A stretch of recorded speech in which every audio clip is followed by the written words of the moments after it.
Let me guess. At some point in the last 6 months, you've asked yourself one of these questions. Should I be on TikTok? Is LinkedIn worth my time? Do I need to post more on Instagram? Should I be running Google ads or Meta ads? Is YouTube too much effort? Or should I just start a podcast?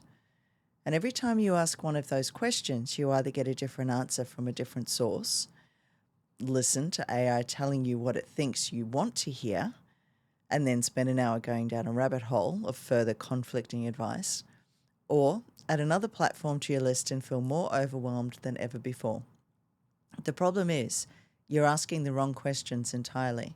And in this episode, I'm going to give you the right one.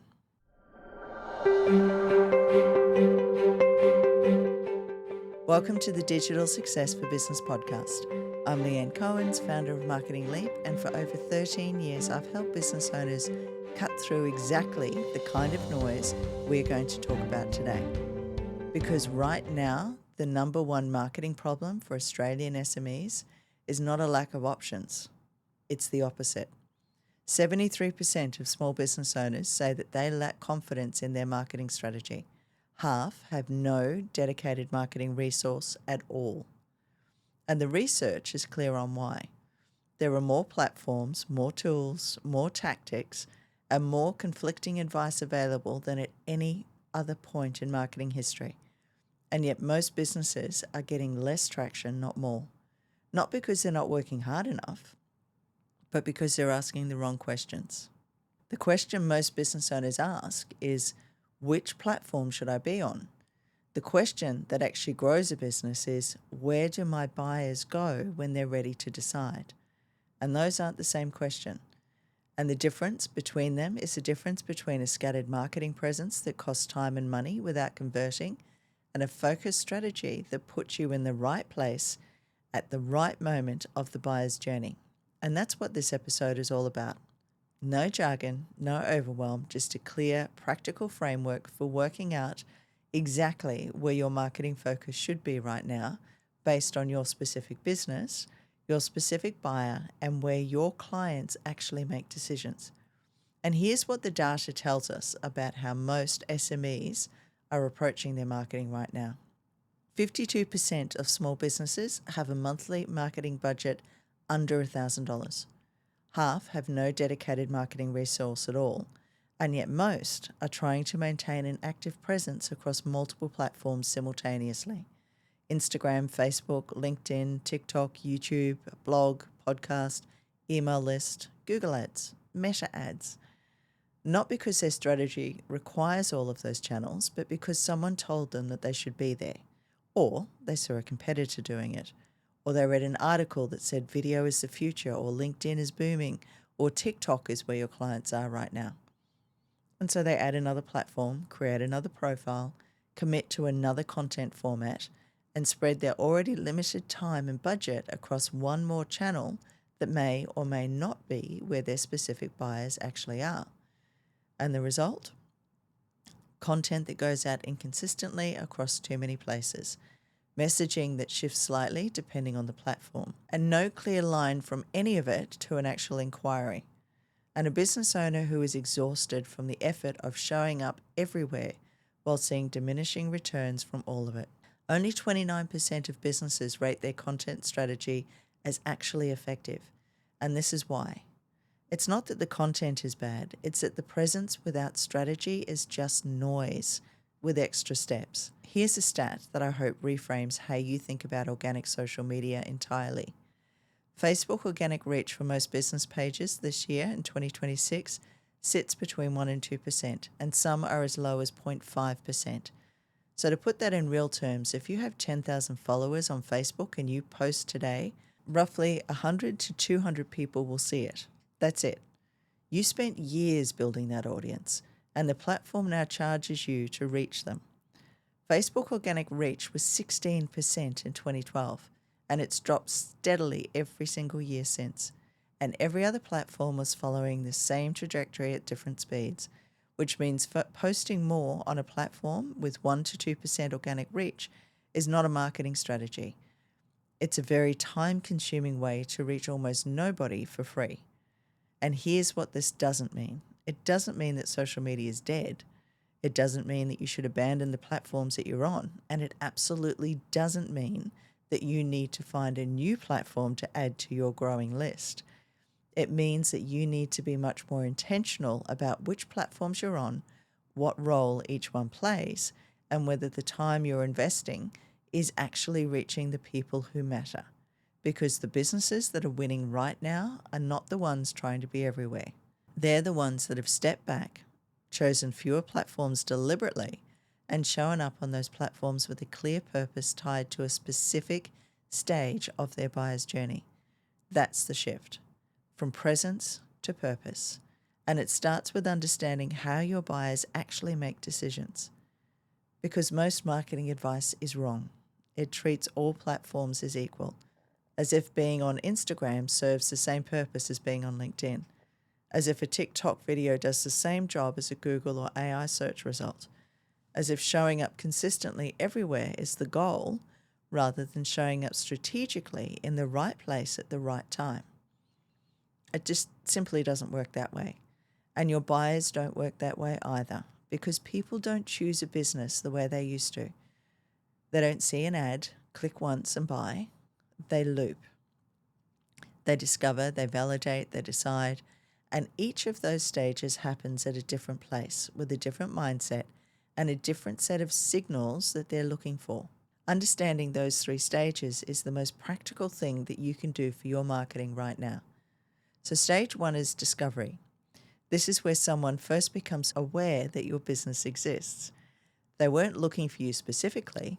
They may have been scrolling, searching, or consuming content, and something stopped them. In 2026, discovery happens across 3 types of search: Google search, social search, which is people searching directly inside of Instagram, TikTok, and YouTube for answers to specific questions, and AI search, which is people asking ChatGPT, Gemini, or Claude for recommendations and summaries. The platforms that drive discovery are the ones built around content reaching people who don't already follow you.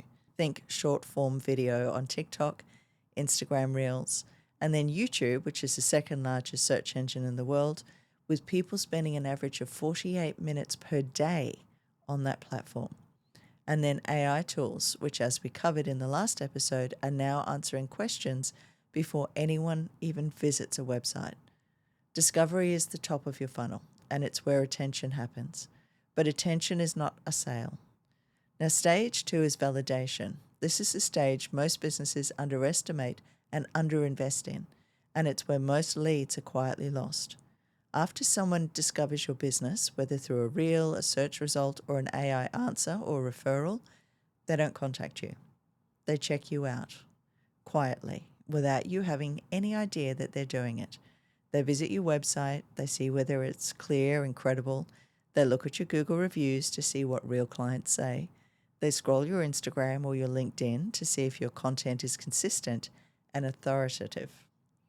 They check whether you seem like someone who understands their specific problem. And according to the data, more than 90% of Australians research a brand online before buying. That research is almost entirely happening in stage 2, the validation stage. And this is where your Google business profile matters, where your LinkedIn authority content does its work, and where your podcast or your YouTube back catalogue builds the kind of trust that no single post ever could. Where your website either converts a curious visitor into a warm lead or sends them quietly to a competitor.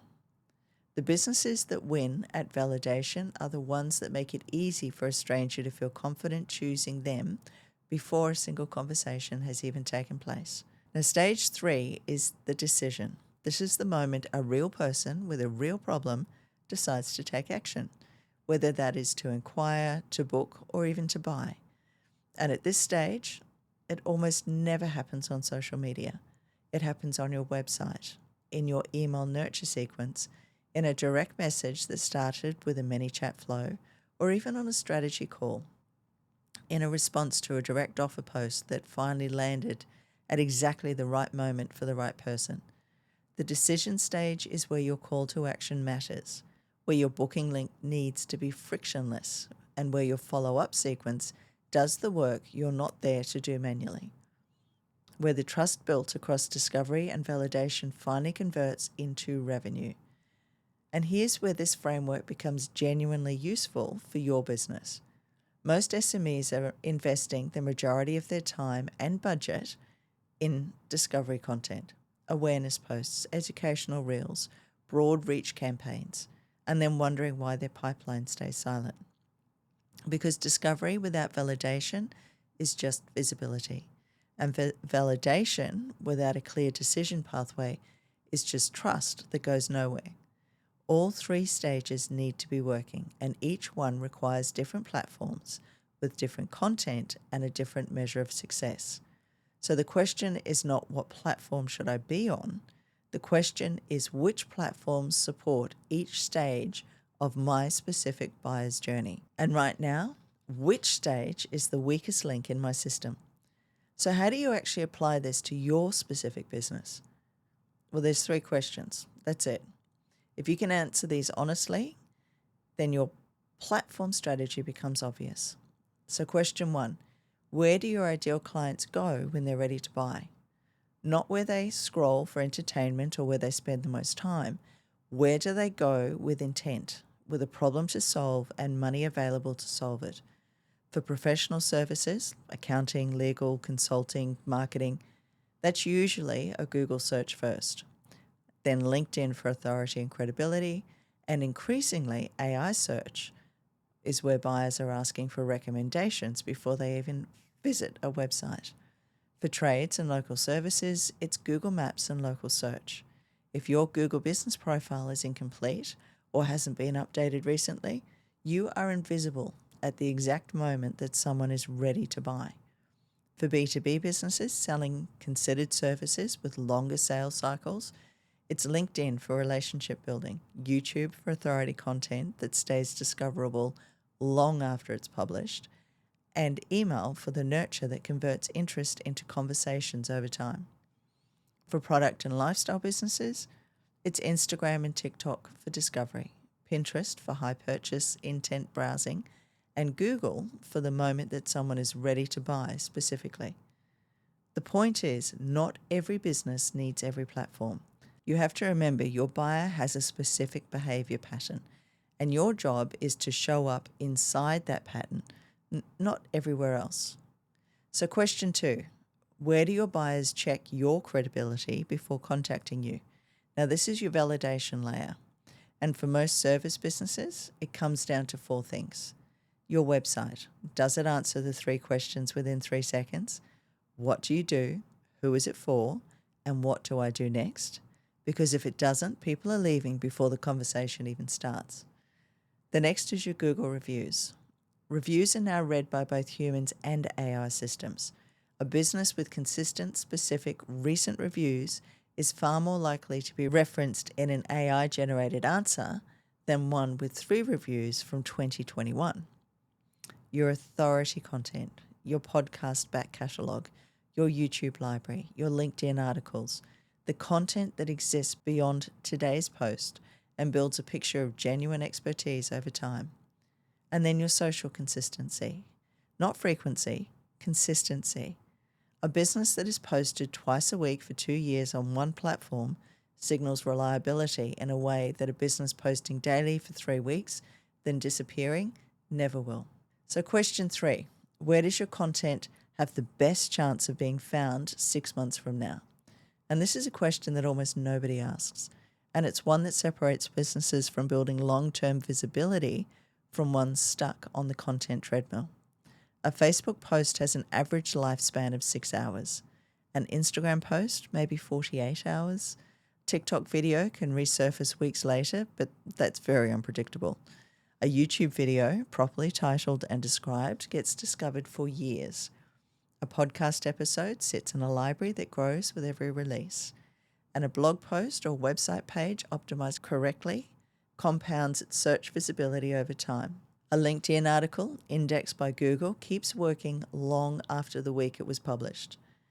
And when you're operating with limited time and a limited budget, your content investment should skew towards formats that keep working after you've moved on to the next piece. Now, before you do anything else with your platform strategy, there's one exercise worth doing this week. I want you to list every platform your business is currently active on. Then ask yourself honestly, which of these is actually driving discovery, validation, or decisions from my specific buyer? And which ones am I on simply because I felt like I should be? The ones in the second category are not just wasted effort. They're diluting the impact of the ones that actually matter. Remove before you add, strengthen before you expand, and choose depth on 2 or 3 platforms over shallow presence on 7. Your marketing doesn't need more platforms. It needs clearer roles for the ones that matter. So stop asking which platform should I be on and start asking where do my buyers go to discover, validate, and decide on my product or service. Map your current platforms to those 3 stages, identify the weakest link, and fix that before you add anything new. And if you want a shortcut to understanding exactly where Australian buyers are actively across every major platform in 2026, including which platforms drive decisions by industry, we've created a free resource that does exactly that. The 2026 social media infographic is available for free at marketingleap.net. It shows you where Australians are active, how long they spend on each platform, and most importantly, which platforms drive discovery, validation, and decisions for your specific industry. It's the clearest picture of Australian digital behaviour available, and it's completely free. The link is in the show notes and in the YouTube description below. And if you want to go deeper, the 2026 Digital Marketing Strategy Starter is also available at marketingleap.net. 4 foundations, clear exercises, and a practical framework for getting your direction, your ideal client, messaging, and platform strategy aligned before you create another piece of content. Also free, and also in the show notes. And if you're at the point where you know what needs to happen, but you don't have the time or even the headspace to build it yourself, that's exactly what the VIP Strategy Intensive is for. 4 focused hours. Your complete 90-day roadmap built around your business, your buyer, and your actual capacity. 3 spots per month, so you can book at Marketing Leap. And make sure that you're subscribed so you don't miss what's coming next, because the next episode tackles something that sits right behind every platform decision we've talked about today. Getting clients without waiting for the phone to ring. Because here's the reality for most SMEs right now.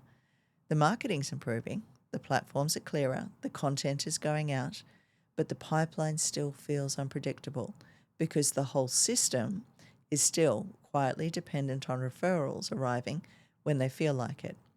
So in the next episode, we're talking about how to proactively build a pipeline that fills consistently without cold calling, without being pushy, and without pretending you're someone you're not. And if the word selling makes you uncomfortable, then that episode is made for you. And if this episode gave you something useful, please share it with another business owner who needs to hear it. The best compliment that you can give this particular podcast is putting it in front of someone that it might actually help. Thanks for listening, and I'll see you in the next episode. Thanks for tuning in to the Digital Success for Business podcast. Don't forget to subscribe, leave a review, and follow us on YouTube for even more tips.